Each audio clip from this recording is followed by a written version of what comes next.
Buen día para todos los que están del otro lado, es una alegría, un mensaje más acerca de la Biblia. Y hay una frase que vos seguramente escuchaste, que es: la realidad supera la ficción.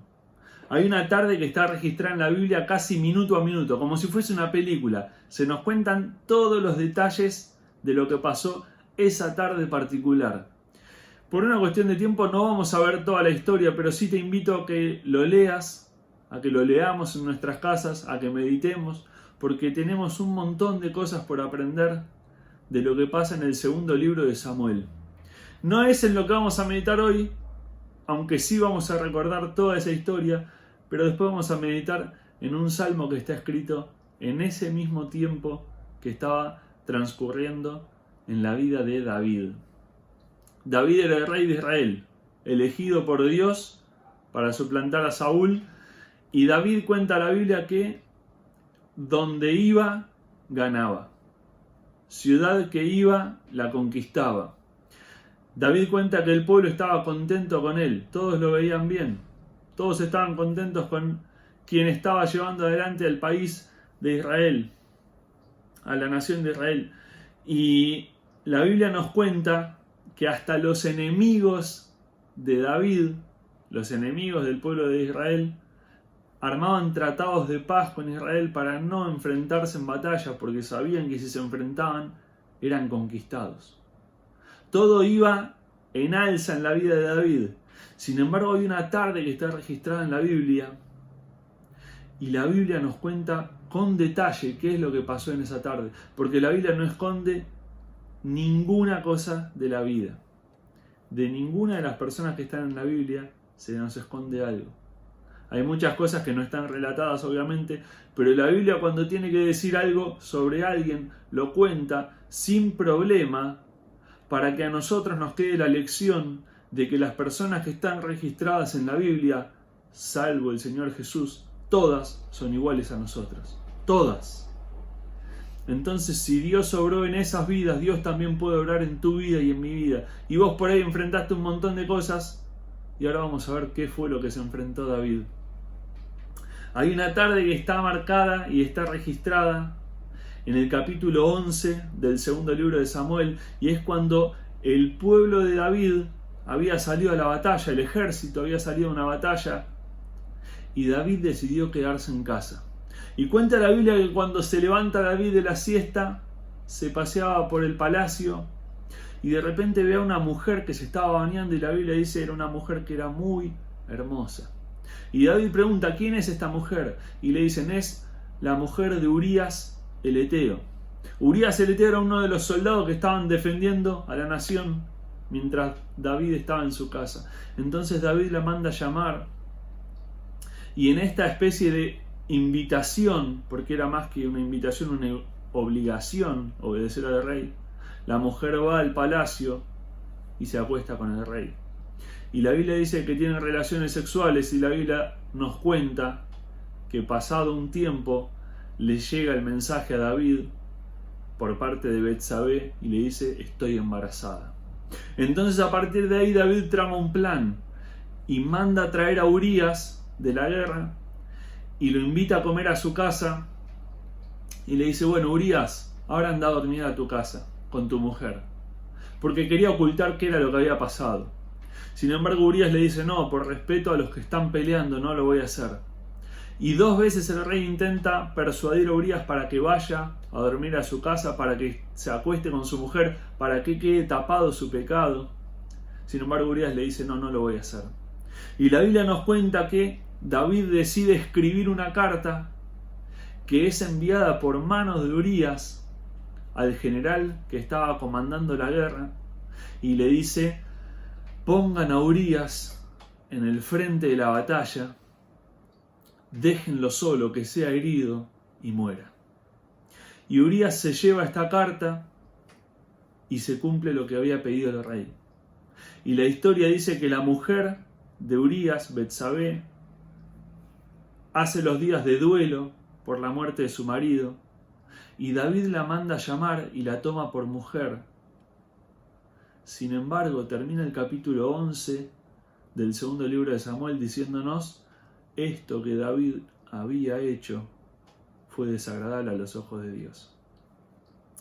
Y a partir de ahí, a partir de esa tarde fatídica, se desencadena una serie de eventos tremendos que por ahí hasta no los vemos en ninguna película de las que hayamos visto.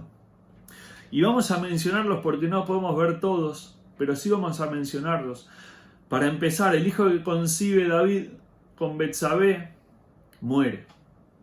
Se enferma y muere.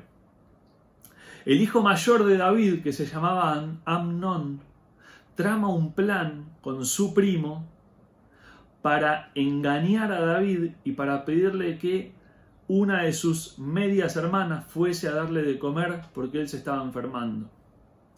Y la historia nos cuenta que Tamar, que era esta hija de David, va a llevarle la comida, se la prepara, y cuando entra en la habitación para dársela a su medio hermano, este hermano le dice a todas las personas: váyanse y déjennos solos a Amnón y a Tamar, déjennos solos a mí y a ella. Y la Biblia cuenta que cuando se quedan solos, Amnón fuerza a Tamar y la viola. Además de lo aberrante de una violación, está el agravante de que pasa en la familia del rey y además eran hermanos.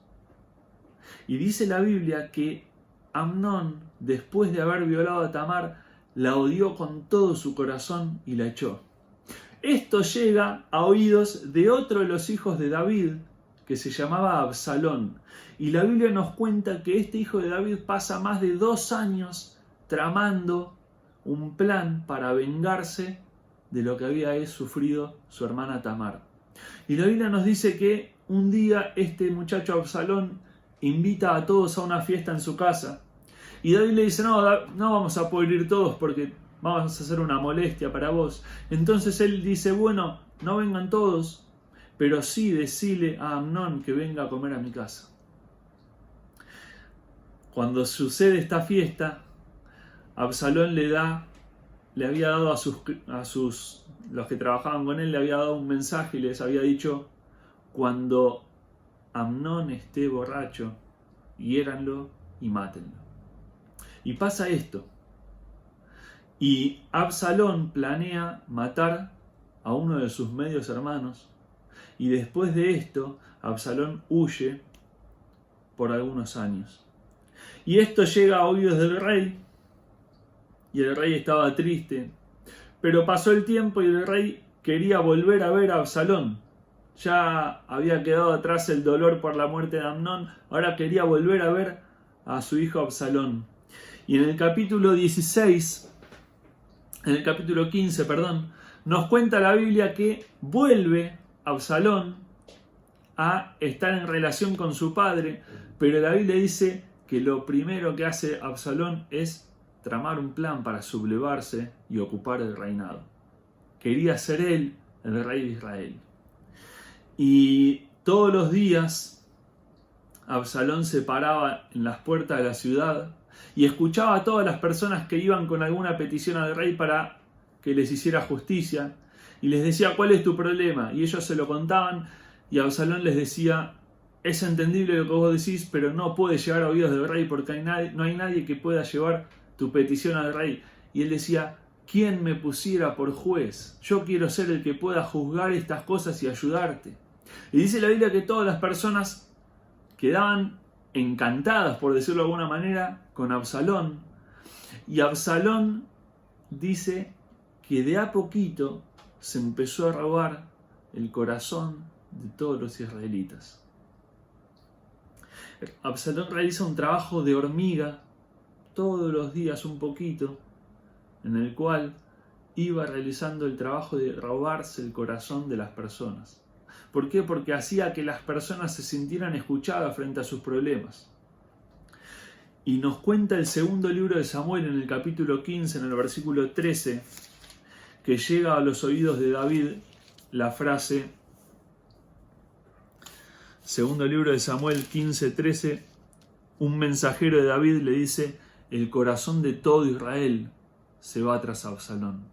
Entonces David levanta campamento, por decirlo de alguna manera, y se va y huye de su hijo, que lo estaba buscando para quedarse con el poder. Y la Biblia nos cuenta en el capítulo 16 que Absalón, para mostrarse poderoso y para mostrarle a todos que estaba totalmente en contra de su padre David, se acuesta sobre la terraza del palacio a vistas de todo el pueblo con 10 de las mujeres de su padre.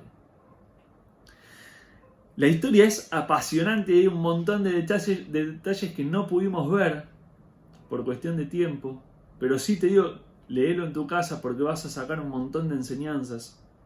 Pero el destino de David parecía escrito y parecía establecido. Se había levantado su hijo, que se había robado el corazón de todos los israelitas, y estaba próximo a morir David. En este contexto de todo lo que estuvimos meditando, vamos a abrir la Biblia en el Salmo 3, que es el salmo que David escribe mientras huía de Absalón.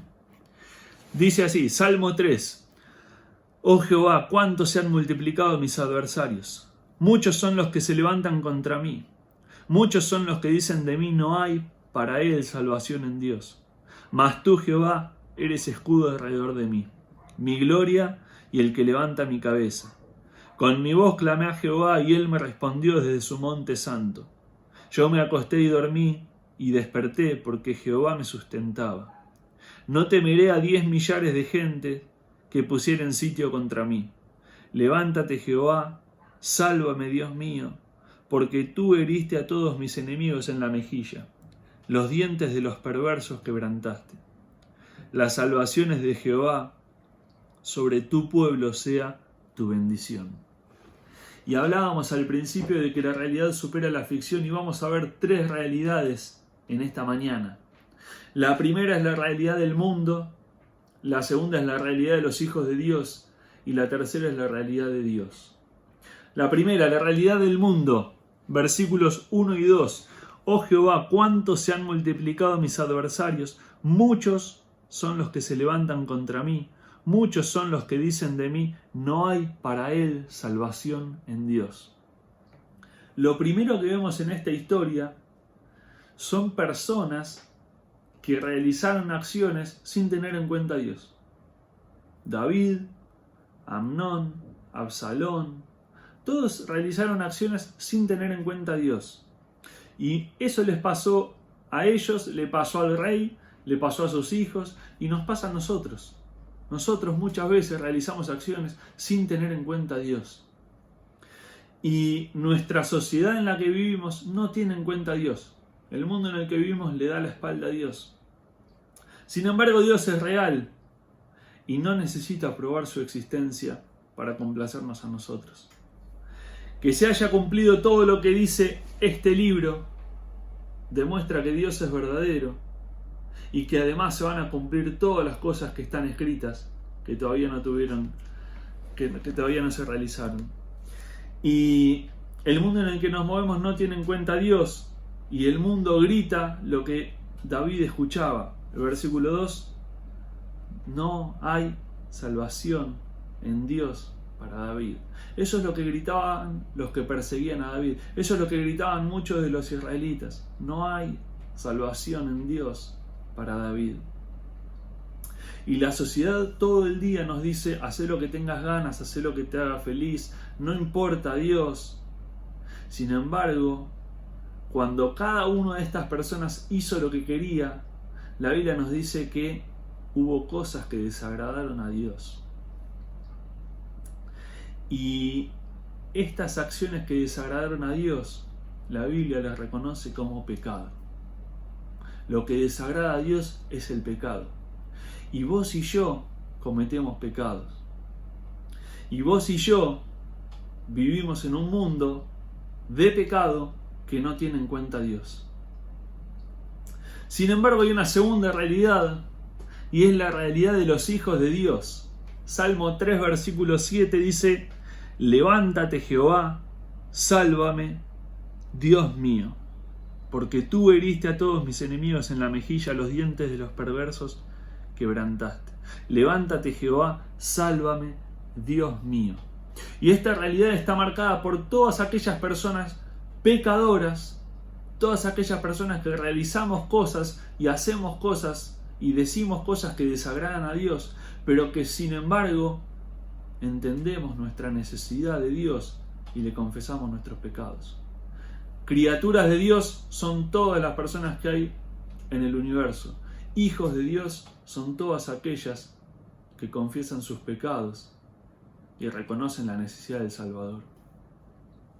Y cuando muchos alrededor de David decían, no hay salvación para David, David en el versículo 7 dice, levántate Jehová, sálvame, Dios mío. Esta era la realidad de los hijos de Dios. Esta es la realidad de los hijos de Dios hoy, en el año 2021. Lo que David decía, mientras toda la sociedad le decía, no hay salvación para David en Dios, David decía, Dios, levántate, vos sos mi salvación. Y David cuenta la Biblia que le reconoce su pecado a Dios y que Dios lo perdona. Y David dice, la salvación de Dios es mi realidad. Y no sé cómo es tu vida, probablemente no hayamos pasado por muchas de las cosas que David pasó. Sin embargo, la salvación demuestra su mayor poder en las vidas que están destrozadas, como lo estaba la vida de David mientras estaba huyendo de Absalón, su hijo. Esa vida estaba destrozada y en esa vida Dios puede obrar. Sin importar lo que hayamos hecho, la sangre de Jesús, su Hijo, nos limpia de todo pecado. Y por ahí nosotros decimos, bueno, yo nunca hice las cosas que hizo David. Yo no me comporté tan mal como se comportó él ni como se comportaron sus hijos. Sin embargo, lo que nos separa de Dios, la Biblia lo llama pecado. Y las cosas que desagradan a Dios son pecado, ya sea mentir, ya sea hablar mal, ya sea pensar mal, ya sea actuar mal. Esas cosas la Biblia las llama pecado. Y por eso Jesús vino a salvarnos. Lo que nos condena a nosotros es rechazar la oferta de salvación de Dios. Es tu decisión frente a lo que Jesús hizo, lo que nos garantiza el cielo y el infierno a nosotros. Es la decisión de cada uno lo que nos garantiza el cielo o el infierno. No son nuestros pecados. Nuestros pecados tienen solución en la cruz del Calvario. Es nuestra decisión frente a la cruz de Jesús. Y cada vez que vos y yo pecamos, vuelve a aparecer esa profunda necesidad de Dios y de su perdón. Y David decía, levántate Dios mío, sálvame. Esa era la realidad de David, esa es la realidad de los hijos de Dios. Y lo último que vamos a ver es la realidad de Dios. Salmo 3, versículo 8 dice, la salvación es de Jehová, sobre tu pueblo sea tu bendición. Y la realidad de Dios es que Él es el único que puede salvar vidas. Él es el único que puede perdonar pecados. Y Dios perdonó a David de su pecado. Dios perdonó lo que había pasado. Y tuvo muchísimas consecuencias, pero Dios lo había perdonado. Y por eso David escribe, la salvación es de Dios. Por eso la realidad del mundo era, no hay salvación para David. La realidad de los hijos de Dios es, Dios, sálvame. Y la realidad de Dios es, en Dios está la salvación. Y eso es lo que escribe David. Y cuando vos y yo tomamos la decisión de confesarle nuestros pecados a Dios, la Biblia dice que esa salvación de Dios nos alcanza y pasa a ser parte de nuestra realidad y nuestro día a día. Y por más que el mundo lo niegue, David dice la salvación es de Dios. Y agrega el versículo 8, su bendición es sobre su pueblo. Y cuando vos y yo confesamos nuestros pecados y reconocemos al Señor Jesús como Salvador, la Biblia dice que somos unidos al pueblo de Dios y pasamos a formar parte del pueblo de los hijos e hijas de Dios. Por eso David cuenta lo que vivía en medio de esta situación terrible que estaba pasando en estos versículos. Fíjate lo que dice el versículo 3 al 6. Dice, mas tú, Jehová, eres escudo alrededor de mí, mi gloria y el que levanta mi cabeza. Con mi voz clamé a Jehová y él me respondió desde su monte santo. Yo me acosté y dormí y desperté porque Jehová me sustentaba. No temeré a 10 millares de gente que pusieren sitio contra mí. Esto que está relatando el Salmo 3 es lo que David estaba experimentando cuando huía de su hijo Absalón, que lo estaba buscando, dice el capítulo 17 del segundo libro de Samuel, para matarlo. Absalón estaba buscando a su papá, el rey, para matarlo. Era el único objetivo que tenía Absalón, y después ocupar el reino. En ese contexto, David escribe este salmo. Y en ese contexto, frente a todos los problemas de la vida, David nos muestra que su refugio estaba en Dios. Muchas de las cosas que estaba viviendo eran consecuencias de cosas que él había hecho. Sin embargo, él encontraba el refugio en Dios. Y fíjate lo que dice, lo que menciona estos versículos. Dios es mi escudo y Dios es mi gloria. Dios es el que me levanta cuando estoy caído. Yo clamé y Dios me escuchó. Yo me acosté y dormí y desperté porque Jehová me sustentaba. Y cuenta la historia, que no lo llegamos a leer por tiempo, que en medio de esa persecución David encuentra un lugar en el cual, dice la Biblia, descansaron. Esta es la experiencia de David cuando estaban buscándolo para matarlo. Y no lo estaban buscando enemigos desconocidos, lo estaba buscando su propio hijo porque lo quería matar. Y el versículo 6 dice, no temeré. Y una de las consecuencias más grandes que hay en la vida es vivir con miedo de qué es lo que puede pasar. Y David dice, no temeré. ¿Por qué? Porque la salvación de Dios era una realidad en su vida. Y cuando vos y yo entendemos a Dios como la realidad de nuestra vida, entendemos que las circunstancias por las que pasamos son circunstancias que Dios permite, que Dios está en control y que Dios las utiliza para nuestro bien. Y la historia de la batalla termina, Absalón muere, y en el segundo libro de Samuel, en el capítulo 18, en el versículo 28, uno de los siervos de David le dice, Dios, tu Dios, entregó a todos los que se levantaron contra vos. Y por más que le generó a David muchísimo dolor, porque en esta historia que estuvimos meditando, David pierde 3 hijos, y además una de sus hijas es violada. En medio de tanto dolor, el reino permaneció estable porque Dios le había prometido a David, vos vas a ser el rey de Israel. Y David experimentó en carne propia la realidad de Dios en su vida. Y David experimentó la salvación de Dios y su bendición. Y Dios nunca perdió una batalla. Nunca. Y no la va a perder. Porque es Dios. Porque es el Creador, porque es el Todopoderoso, porque es el que todo lo sabe, porque es el que está en todo lugar. Dios nunca perdió una batalla. Y esa es su realidad. Y yo te pregunto, nosotros, ¿qué realidad elegimos vivir? ¿Cuál es la realidad de tu vida? Puede ser como la sociedad que dice, no hay salvación en Dios. O puede ser como la de David y la de todos los hijos e hijas de Dios, que encontramos la salvación en Dios y que además gozamos de las bendiciones que Dios tiene preparadas para su pueblo. La salvación es de Dios y sobre su pueblo Él derrama sus bendiciones. ¿Qué realidad elegimos vivir? Un abrazo muy grande para todos y Dios los bendiga en todo.